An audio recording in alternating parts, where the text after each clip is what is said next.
Bella Jennifer, Maliden Chena Muso le Befu, Neto Brima Koulibaly, Kabo famille Koulibaly la bana bula. Kerengere ala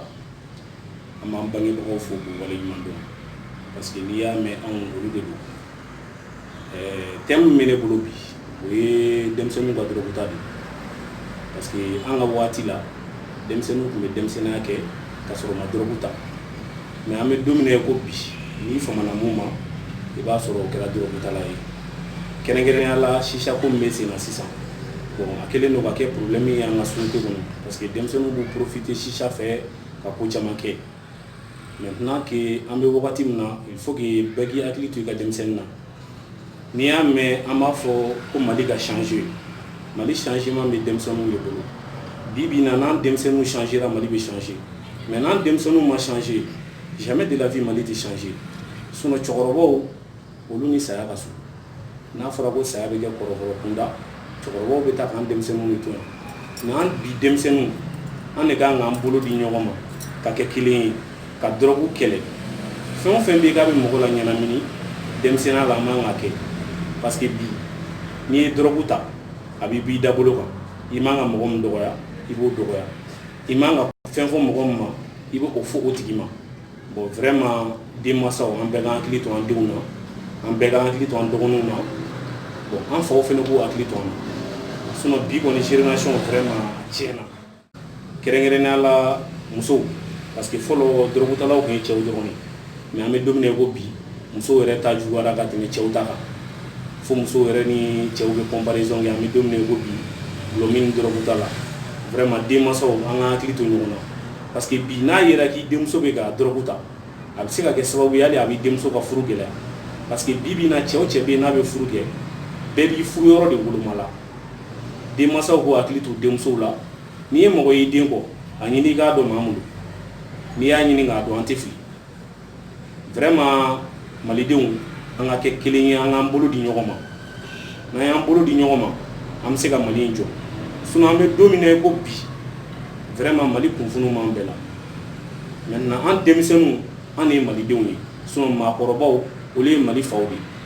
mais bi en demisenu an ga nga am mbolo di nyogoma ka ke kilin ni ya me bi ko demisen ni barake o ya te fenta de mais ni be fen dota e be fen munta ni daga sunogo yere te wuli maintenant ete wuli be se ka ta barake aka gele vraiment malide nyumon anga ke kile anga mbolo di nyogo mal ni mogo mi yaye ga foko demsenu me docteur les ga côté là maintenant ki ga famo la informer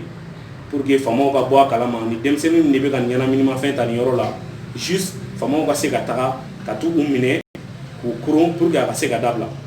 vraiment ni o ko ima dabla mali ne nyetala parce que ne nyetala to di ibe fama demsen do ma ibta soro be kile na kuma la gitonda la ire bi yere nyininga muni ni soro mais ado so mo wa fo ko bara ka soro bara te abe femta o lut se ga do ba do wati na soro c'est trop tard o de la faut de massa beki diun gere la ka to gi den akilna nyininga don bini den akilna nyininga don vraiment itifi parce que den akilna nyininga don ti dore aya nga demsina ke wati muna ni dunan ku yera ko an paro ma nyininga yadi ni me bodu me won iba tigi ka du fo ka fa fo ka ba fo na so na shiga ko ni tay ibange bako ba fi karsa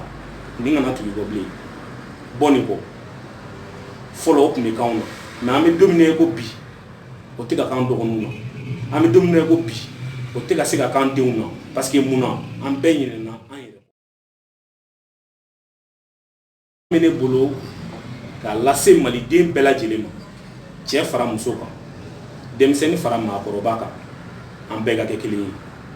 maintenant que nan begera kili mali ami fara ke tugum na beketi kerengere ne ala ne be grand MC mbifu parce que mo mi se kan idée soro kana jeune na je mo tabula kabisa kasuma ko nyininga Mali ko la vraiment kan ka fu ini foli ka kan et puis ɲɛmɔgɔw u kan k'u hakili to i la parce que ka da mun kan ni initiative ɲɛnama ba di ni initiative in bi dɔ bɛ se ka ne ka nin video in lamɛn a bɛ kɛ sababu ye a bɛ hakili to a den na a bɛ kɛ sababu ye o den bɛ dɔrɔguta dabila vraiment malidenw an ka kɛ kelen ye an k'an bolo di ɲɔgɔn ma pour que Mali bɛ se ka ɲɛ pour que Mali bɛ se ka dilan maintenant n'an bɛɛ kɛra kulu kelen ye ko jamana ni maba farala ɲɔgɔn kan ko de bɛ kan kelen fɔ sinon bi an bɛ don min na ko bi Mali ɲugun bɛ malidenw yɛrɛ la vraiment mais n'an kɛra kelen ye vraiment a bɛɛ bɛ ɲɛ parce que n'i ko k'an bɛ kuma bi Mali politique kan Mali politique tɛ se ka dresser autant que n'an m'an ka duw dresser ni duw ma dresser Mali politique dresser cogo t'a la wa ni duw ma dilan Mali jɔ cogo t'a la vraiment ne b'i fo k'i waleɲuman dɔn et puis a diyara an ye an bɛ dugawu kɛ Ala k'i bolo mɛn i ka baara la hali bi Ala k'i ni mɔgɔ ɲumanw kan bɛn hali bi malidenw an ka kɛ kelen ye an ka to ɲɔgɔn kɔ fɛn fɛn bɛ na ni fara-farali ye Mali bɛɛ de ye duba kelen ye an bɛɛ ye ɲɔgɔn kɔrɔ ani ɲɔgɔn dɔgɔ ani ɲɔgɔn fa ani ɲɔgɔn ba de maintenant an ka kɛ kelen ye an ka to ɲɔgɔn kɔ vraiment o de tun bɛ ne bolo bi k'a lase maliden cɛ n'a muso bɛɛ lajɛlen ma denmisɛn fara maakɔrɔba kan vraiment ni n donna maa mun gasi la o ka yafa n ma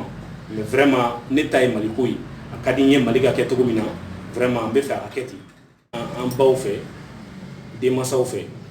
bon vraiment komi fa filɛ fa bɛ taa baarayɔrɔ la ka du to muso de bolo